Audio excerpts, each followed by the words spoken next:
कोई खुशी से नहीं मांगता।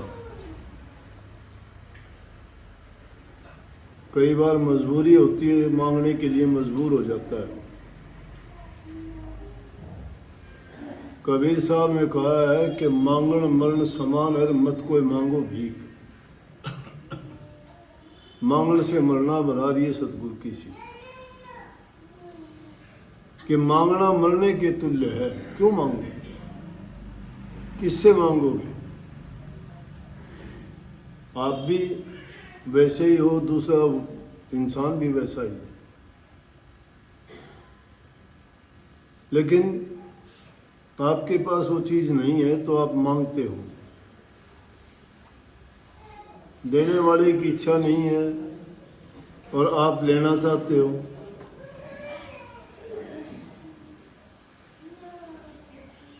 तो उसमें खींचातानी हो जाती है। वो 1000 बात सुनाएगा आपको। कोई अगर किसी के पास जाता है, सुनते हैं, देखते हैं, कहते हैं तू कमा के नहीं खा सकता, तू जवान है, तू काम कर सकता है, क्यों मांगता है? लेकिन महापुरुषों ने जो बात कही वो इसलिए कही कि इंसान अगर उसकी मजबूरी है तो उस पर किसी का जोर चलता नहीं। भूखा आदमी है, रोटी की जरूरत है, उसके पास जो नहीं है तो मांगेगा। लेकिन ये भी कह दी कि जब मांगने वाला जाता है तो मरने के बराबर है। वो कोई शौक में नहीं मांगता, शर्मिंदगी महसूस करता है मांगने में। तो कहा है कि मांगण गए सो मर गए और मर के मांगण जा, उससे पहले वो मर्या जो होते कह देना।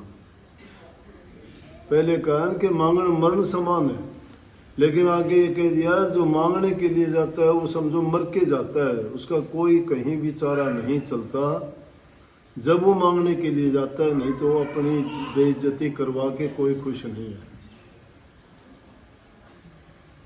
और जो किसी से मांगने के लिए जाता है समझो कि वो सब कुछ उसका खत्म हो चुका है, तब मांगता है।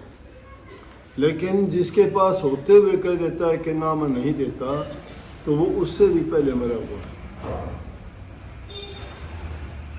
परंतु संतों का मांगना क्या है? कह दे कि संत भी भगवान धार के ने भीख मांगते फिरते हैं। उनके लिए छूट दे दी कि उधर सुमाना टुकड़ा और तन समाना चीर, ज्यादा संग्रह ना ग्रहता का नाम फकीर। कि जो पेट के लिए अगर रोटी मांग लेता है तो भूखा है, तन के लिए कपड़ा मांग लेता है तो ये कोई बुरी बात नहीं, उसके पास नहीं है तो मांग लेने में दोष नहीं है। तो मांगने के लिए कहा कि कभी मांगो ना। किससे मांगो? जो सबको देता है उससे मांगो। तुम जिस आदमी के आगे हाथ फैलाते हो उसने भी किसी से मांगा है। मंदिर के बाहर देखोगे मांगते भिखारी बैठे होते हैं। सेठ साहूकार मंदिर में जाते हैं, कोई वहाँ दान करने के लिए, कोई पुण्य करने के लिए, कोई चढ़ावा देने के लिए, और वहाँ पर उनसे मांगते हैं वो। और वो जो अंदर मंदिर में जाता है वो परमात्मा से मांगने जाता है, वो भी मांगता है। उसके मांगते बनने के बजाय आप उसके मांगते क्यों नहीं बन जाते? परमात्मा के। जैसे एक बार राजा शिकार करने को निकला,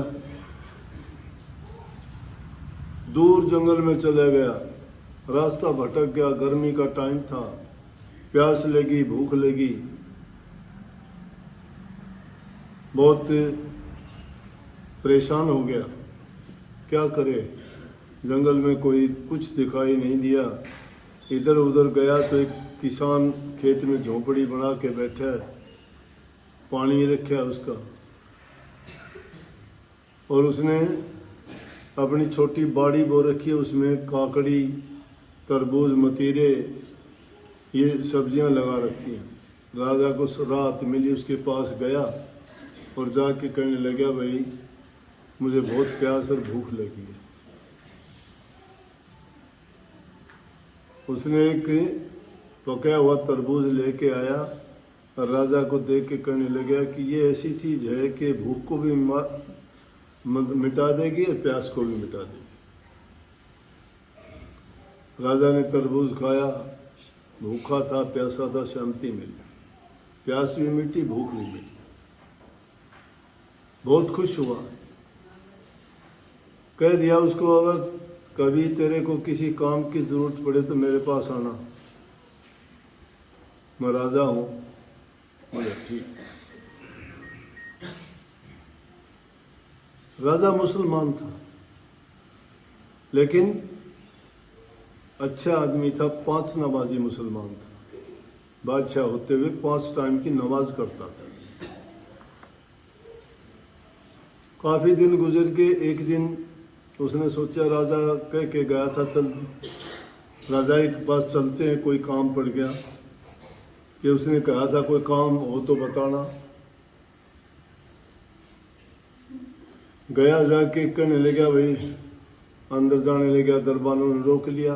बोला, भाई राजा मेरे को कह के आया था एक बार के कोई काम हो तो आना, मेरा मुझे मिलना है, जाने दो। उन्होंने जान लिया सच्चा आदमी है, चले गया। महल में जाके देखता है तो राजा नमाज पढ़ रहा था। तो नमाज पढ़ते पढ़ते मुसल्ले पे जब बैठते हैं तो मत्था टेकते हैं, बार बार झुकते हैं। तो बार बार मत्था टेक रहा था, उसने दूर खड़ा हो गया, देख के बोला कि राजा तो वो है। साथ में कोई आदमी खड़ा था, कहने लगा राजा बीमार है, घोड़ा ढोड़ा जमींदार आदमी था, उसको पता नहीं था। बोले कि ना, बीमार कैसे, तुझे दिखाई नहीं देता।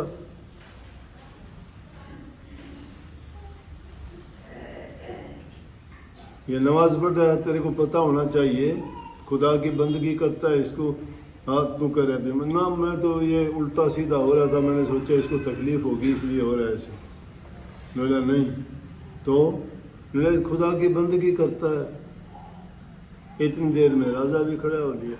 राजा खड़ा हुआ, राजा से बोला कि अच्छा जी, राम राम, और कह के वापस चल दिया। बोला क्यों भाई, क्या बात होगी? आजा, पहचान लिया राजा ने। आजा, क्या काम आया था? कोई बोला जी कोई काम तो आया था, लेकिन आपको देख के ऐसा लगा कि क्या आप क्या कर रहे थे? बोला मैं तो खुदा की बंदगी कर रहा था। क्यों, क्या बात थी? बोला खुदा से सब चीज मांगते हैं। बोला अच्छा। बोला खुदा बोला सबको देता है, वो परमात्मा सबको देता है। ठीक है। बोला मैं इसीलिए वापस चल दिया। फिर आपसे क्या मांगू? जिससे आप मांगते हो आप भी मांगते, मैं भी मांगता, मैं उसी से मांग लूंगा। जिस चीज की हमें आवश्यकता नहीं है क्यों मांग लें?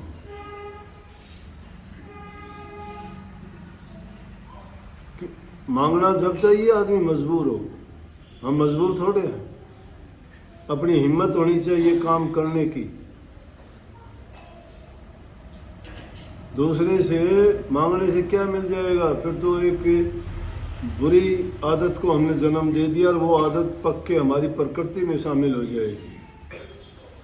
हम मेहनत करने में विश्वास नहीं रखेंगे, मांगने में विश्वास करेंगे। इसीलिए देखते नहीं कितने हष्ट पुष्ट आदमी भी मांगते फिरते हैं। काम की कहो, काम नहीं करेंगे। आदमी अगर काम करे तो मांगने की जरूरत ही नहीं पड़ती।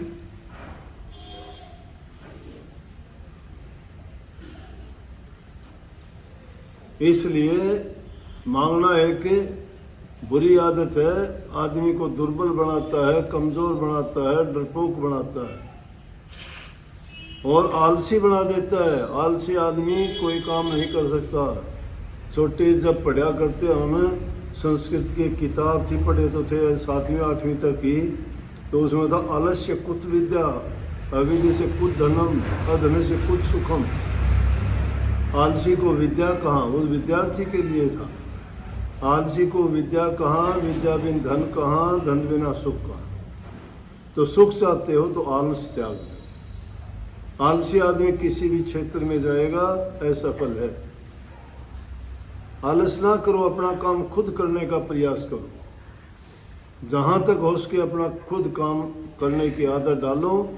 किसी पर अगर डिपेंडेंट हो जाओगे, किसी पर आधारित हो जाओगे तो पता नहीं वो कब आपको धोखा दे दे, मुश्किल हो जाएगी। इसलिए ये एक ऐसी चीज़ है कि जिसको मांगना, हाथ फैलाना आ जाता है ना, हाथ फैलाने वाला कभी हाथ यूँ नहीं कर सकता, मांग के ही करता है।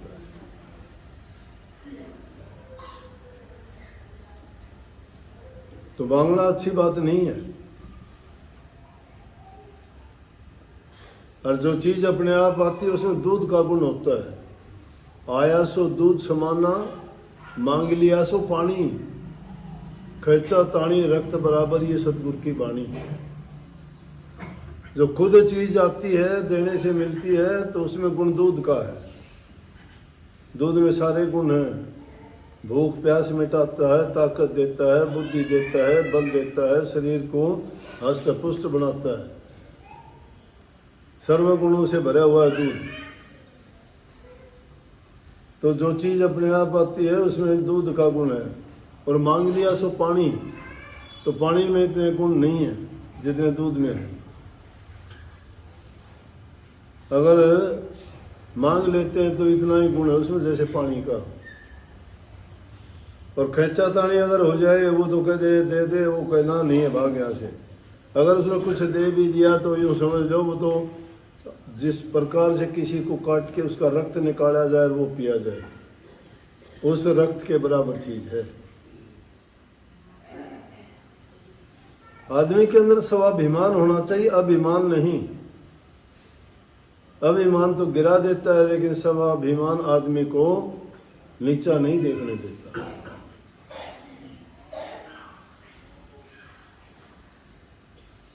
इसीलिए संतों ने बड़े सोच समझ के सब बात कही कि देख पराई चौपड़ी मत ललचावे जी, रूखी सूखी खाकर ठंडा पानी पी। पराई चौपड़ी देखने का मतलब दूसरे की चीज को देख के अपने मन में ये इच्छा पैदा ना करो मेरा भी ऐसा हो। अगर ऐसा चाहते हो तो मेहनत करो। कहता है जी को ना ललचाओ। रूखी सूखी में जो मिलती है उसमें जो गुण है वो उस चिकनी चौपड़ी में नहीं होगा। लेकिन आज जमाना बदल गया, इन बातों को बदल दिया है लोगों ने। आजकल तो इसका जवाब भी तैयार कर दिया। इसको तो यूँ कहते हैं, ये बात तो थी फरीद साहब की। फरीद ने कही थी, फरीदा देख पराई चौपड़ी ना ललचावे जी, रूखी सूखी खा के ठंडा पानी पी। लेकिन आज के ज़माने में फरीद के भी गुरु हो गए। वो तो कहते हैं देख पराई चौपड़ी ढैपड़ बेईमान, एक घड़ी की बेशर्मी सारे दिन आराम। मतलब बेशर्म बनना जरूर, बेशर्म हो जाओ। मांगने का मतलब बेशर्मी है। ढह पड़ने का मतलब होता है कि आदमी बेशर्म होके उसके ऊपर होता है, उसको कहोगे उसके ऊपर कोई असर नहीं, तो आत्मसम्मान नहीं रहता उस इंसान का, फिर उसको कुछ भी कहो। महापुरुषों ने कही कि मर जाऊं मांगू नहीं, और अपने तन के काज, कि अपने लिए नहीं मांगूंगा, मर जाऊंगा वो अच्छा है। मांगने से मरना अच्छा है। मर जाऊं मांगू नहीं, अपने तन के काज परमार्थ के कारण आव न मोहे नाज। लेकिन मैं उस चीज के लिए मांग लूंगा कि जिससे किसी का परोपकार भला होता हो, उसके लिए मुझे कोई शर्म लाज नहीं आती, मांगूंगा उसके लिए, ताकि उससे दूसरे का हित करता हूँ, किसी के प्राणों की रक्षा होती है, किसी को सुख शांति मिलती है, उसके लिए तो मुझे मांगने में कोई संकोच नहीं, कोई शर्म नहीं। उसके लिए मुझे बिल्कुल भी लज्जा नहीं आएगी मैंने क्यों मांगा। तो मांगने का बात यह है कि ज़रूरत की चीज़ तो मांगी भी जाती है। वो मांगना कुछ और है, जिससे मांगते हो उसको देते भी हो, जिसको देते हो उसे लेते भी हो। प्रकृति का नियम है गिव एंड टेक, दो और लो। जैसा दोगे वैसा मिलेगा, जैसा देते हो वैसा मिलेगा। किसी से प्रेम करोगे तुम्हें बदले में प्रेम देगा, किसी से नफरत करोगे वो भी नफरत देगा तुम्हें, किसी को गाली दोगे वो गाली लठ भी देगा, किसी को मिठाई बांटोगे तुम्हें मिठाई देगा। समझ गए? नेक काम, बीज कोई भी बो, बीज कोई बीज डाल दो 1000 गुना देता है। चाहे वो बीज नफरत का बोओगे 1000 गुना होगी, प्यार का बोओगे वो भी 1000 गुना होगा। किसी भी चीज का बीज बो के देख लेना, उससे कितने बीज पैदा हो जाते हैं। धन दोगे धन मिलेगा, मन दोगे मन दे देगा कोई। 1000 गुना होके मिलेगा वो भी। आदमी सोचता है कि हाँ मेरा छीना जा रहा है क्यों दूँ, नहीं। देते हो कभी ये ना करो कि नहीं देना ना, जरूर दो। महापुरुषों ने कही दे धरा तो दे तू, दे दे कुछ दे, देखे हो जाएगी फिर कौन कहेगा दे। जो इंसान तुम्हारे पास मांगने के लिए आता है इनकार ना करो, दो उसको जरूर दो। उस आदमी का विश्वास है तुम्हारे ऊपर कि मुझे मेरा ये काम वहां होगा, वो मुझे देगा। अगर नहीं दोगे तो पाप लगेगा तुम्हें। महात्मा बुद्ध के पास एक आदमी जाके कहने लगा, भिक्षुक, बोला जी अगर हम भीख मांगने के लिए जाते हैं और लोग हमें गालियां देते हैं तो क्या करें? बोला भीख जो देते हो लेके आते हो? बोले हाँ। और भीख अगर वो वो देने के लिए आता है तुम कह दो कि नहीं लेता तो क्या करेगा भीख का? बोले अपनी वापस ले जाएगा। बोला तुम्हें गालियां देते हैं तो गालियां भी ना लिया करो, वापस उसी को लगे। तो इंसान जो देगा उसको वैसा मिलेगा।